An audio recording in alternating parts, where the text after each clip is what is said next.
বাংলাদেশ আফগানিস্তান টি-20 সিরিজের খবর। Asia cup ব্যর্থতা মাথায় নিয়ে সিরিজের প্রথম ম্যাচে মুখোমুখি হচ্ছে বাংলাদেশ ও আফগানিস্তান।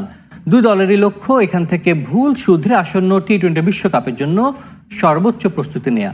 শারজাহ আন্তর্জাতিক ক্রিকেট স্টেডিয়ামে ম্যাচ শুরু হবে বাংলাদেশ সময় রাত 9টায়। এশিয়া কাপ জয়ের লক্ষ্য থাকলেও সুপার ফোরেই থামতে হয় বাংলাদেশকে। লিটনের পর এবার ক্ষমা চাইলেন আরেক অধিনায়ক জাকেরও। টাইগারদের মতো বুলিয়া উড়ানো এশিয়ার দ্বিতীয় সেরা টিম দাবি করা আফগানিস্তানের বিদায়টা হয়েছে গ্রুপ পর্ব থেকে। এবার এই দু দল লড়বে টি-20 সিরিজে।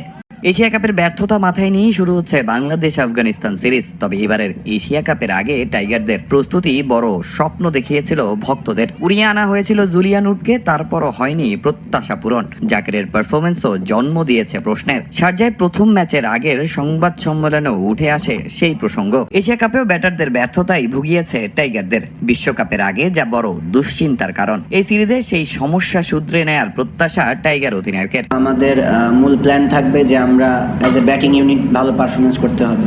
যেহেতু এশিয়া কাপে আমাদের ব্যাটিংয়ের জন্য আমাদের সাফার করতে হয়েছে, তো আমাদের ব্যাটিং ইউনিটটার দিকে সবচেয়ে বেশি মনোযোগ থাকবে। অন্যদিকে বাংলাদেশের সঙ্গে হেরিয়ে এশিয়া কাপের স্বপ্ন শেষ হয়ে গিয়েছিল আফগানিস্তানের। সেই আক্ষেপ এখনো পোড়াচ্ছে অধিনায়ক রশিদ খানকে। এই সিরিজেও বাংলাদেশকে বেশ সমীহ করছে আফগানরা। তবে তাদের কাছে জয় পরাজয়ের চেয়েও বিশ্বকাপের প্রস্তুতিটাই গুরুত্বপূর্ণ।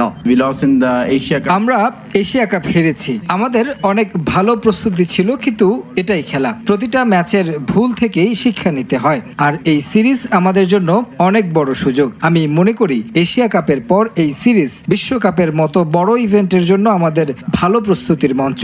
সাইফ তাদের অন্যতম সেরা একজন ক্রিকেটার, ভালো একজন প্রতিভা খুঁজে বের করেছে বাংলাদেশ। প্রতিদ্বন্দ্বিতাপূর্ণ ম্যাচ হবে। সিরিজে ফলাফল নয়, চেষ্টা করব বিশ্বকাপের জন্য ভালো প্রস্তুতি নেয়ার। যদিও এই সিরিজে কিছুটা পিছিয়ে আছে টাইগাররা। পরিসংখ্যানে 13 বারের দেখায় 7 জয় রশিদ খানদের। এছাড়া এই শারজায় সবশেষ আরব আমিরাতের বিপক্ষে টি-20 সিরিজ হেরেছিল বাংলাদেশ। এদিকে স্কোয়াডে থেকেও ভিসা জটিলতায় প্রথম ম্যাচে খেলা হচ্ছে না সৌম্য সরকারের।